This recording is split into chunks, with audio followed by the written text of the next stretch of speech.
क्या एक बूंद पानी के लिए दो न्यूक्लियर देश आपस में भिड़ने वाले हैं? क्या पाकिस्तान सच में भारत पर हमला करने की तैयारी कर रहा है या फिर ये सिर्फ एक जो डूबती हमारे हुई पानी पे हाथ अर्थव्यवस्था की डालेगा हम वो आखिरी हाथ चीख ही काट है? देंगे। दोस्तों, पिछले कुछ दिनों में पाकिस्तान के मंत्रियों ने भारत को जो धमकियां दी है उन्हें सुनकर आप भी दंग रह जाएंगे। पाकिस्तान के क्लाइमेट चेंज मंत्री मुसादिक मलिक खुलेआम कैमरे पर कह रहे हैं कि जो भी पाकिस्तान के पानी की तरफ हाथ बढ़ाएगा जो हम हमारे उनके पानी पे हाथ हाथ काट डालेगा देंगे। हम वो वही हाथ ही उनके काट रक्षा देंगे। मंत्री ख्वाजा आसिफ और डिप्टी सीएम इसाक दार कह रहे हैं कि ये एक्ट ऑफ वार है और पाकिस्तान जंग के लिए तैयार है। लेकिन रुकिए, आखिर अचानक ऐसा क्या हुआ कि 1960 से चली आ रही इंडस वाटर ट्रीटी आज बारूद के ढेर पर आकर खड़ी हो गई है? क्या भारत ने सच में पाकिस्तान का पानी रोक दिया है या भारत ने कोई ऐसा चक्रव्यूह रचा है जिसे पाकिस्तान बिना युद्ध के ही घुटनों पर आ गया है? चलिए आज की इस वीडियो में पूरा सच डिकोड करते हैं। सबसे पहले ये समझिए कि पाकिस्तान में इस वक्त हाहाकार क्यों मचा है। असल में पाकिस्तान ने हाल ही में इस्लामाबाद में सिंधु जल समझौते को लेकर एक इंटरनेशनल सेमिनार रखा था। वहाँ उनके डिप्टी सीएम इसाक दार ने दुनिया के सामने रोना रोया कि भारत पानी को एक हथियार की तरह इस्तेमाल कर रहा है। सिर्फ इतना ही नहीं, पाकिस्तान पीपुल्स पार्टी के चेयरमैन बिलावल भुट्टो ने तो संसद में खड़े होकर कह दिया है कि अगर भारत ने पानी रोका तो पाकिस्तान को फिर से युद्ध का रास्ता चुनना होगा।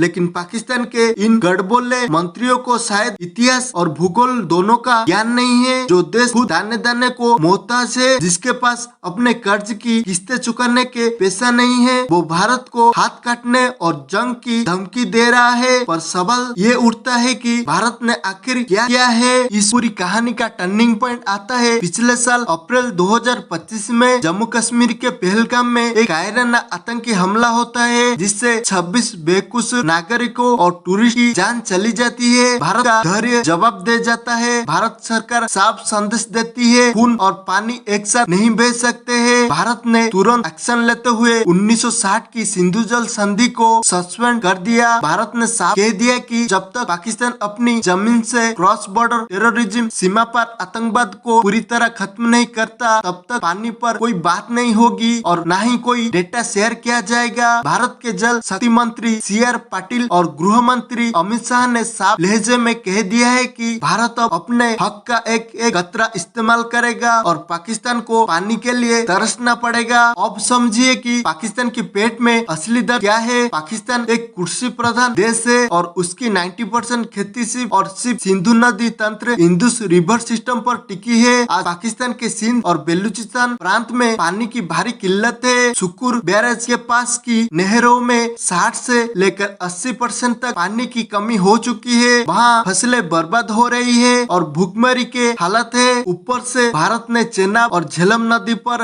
अपने हाइड्रो पावर प्रोजेक्ट जैसे किशनगंगा और रतल की रफ्तार बढ़ा दी है। तकनीकी रूप से भारत पानी को पूरी तरह मोड़ नहीं रहा, लेकिन भारत नदियां बंद किए बिना ही अपने बांधों में पानी को रेगुलेट कर रहा है। इसी वजह से पाकिस्तान की नदियों में पानी का फ्लो कम ज्यादा हो रहा है और उनकी रात की नींद उड़ चुकी है। उन्हें डर है कि अगर भारत ने पूरी तरह से बांधों के गेट कंट्रोल कर लिए तो पाकिस्तान में एक बूंद पानी नहीं पहुंचेगा। पाकिस्तान के रक्षा मंत्री कहते हैं कि हम मिसाइल से भारत के बांधों को उड़ा देंगे, लेकिन क्या ये मुमकिन है? इंटरनेशनल एक्सपर्ट्स का मानना है कि पाकिस्तान सिर्फ गिड़गिड़ाहट और धमकियों के कॉम्बिनेशन का इस्तेमाल कर रहा है। वो यूएनए और इंटरनेशनल कोर्ट ऑफ एडमिनिस्ट्रेशन में जाकर भारत के खिलाफ माहौल बनाने की कोशिश कर रहा है। पर दुनिया भी जानती है कि जो देश आतंकवाद का गढ़ है उसे अब इंटरनेशनल कम्युनिटी का भी साथ नहीं मिल रहा है। भारत का स्टैंड बहुत लाउड एंड क्लियर है। Talks and terror can not go together. आतंक और बातचीत एक साथ नहीं चल सकते। अगर पाकिस्तान को पानी चाहिए तो उसे आतंकवाद की फैक्ट्रियों को बंद करना ही होगा। तो दोस्तों, पाकिस्तान की इन गिद्दड़ भक्तियों पर आपका क्या सोचना है? क्या भारत को पाकिस्तान का पानी पूरी तरह से ब्लॉक कर देना चाहिए ताकि उन्हें आतंकवाद की सही कीमत समझ आए, या फिर भारत को अंतर्राष्ट्रीय कानून के तहत ही आगे बढ़ना चाहिए? अपनी राय नीचे कमेंट बॉक्स में जरूर लिखें। अगर वीडियो इंफॉर्मेटिव लगी हो तो इसे अभी लाइक करें, अपने दोस्तों के साथ शेयर करें और ऐसे ही जियोपॉलिटिकल अपडेट्स के लिए चैनल को सब्सक्राइब करना बिल्कुल ना भूले। मिलते हैं अगले वीडियो में। जय हिंद।